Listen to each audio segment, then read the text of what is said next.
Finance news: the French economy has returned to recession despite President François Hollande's reforms aimed at boosting the economy. Official figures show it's the second recession France has entered in 4 years after the economy shrank by 0.2% in the first quarter. It shrank by the same amount in the last quarter of 2012.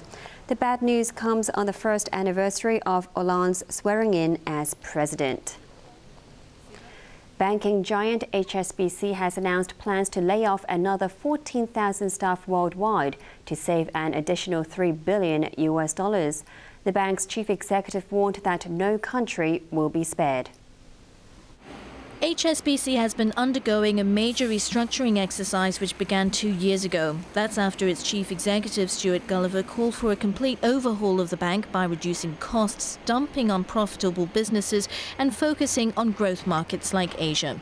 The restructuring helped HSBC double its first quarter profits for the year, although 46,000 employees across the world lost their jobs for the banking giant to achieve that. Now the bank is planning more layoffs. In a teleconference with journalists today, Gulliver said HSBC has already achieved better than expected cost savings of $4 billion.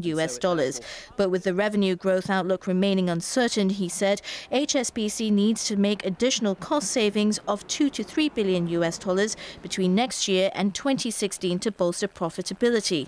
That means up to 14,000 more employees will be sacked, with Gulliver confirming today that no country will be spared. What we're saying is that the headcount of the firm will be between 240 and 250,000. It's currently, on what we know today, 254,000. So that's a further reduction of 14,000. But these cuts will be spread quite thinly around the world because these are all as a result of global programs. So there isn't a specific country that I could either give you detail on at this moment, nor indeed is there a specific country I could exclude.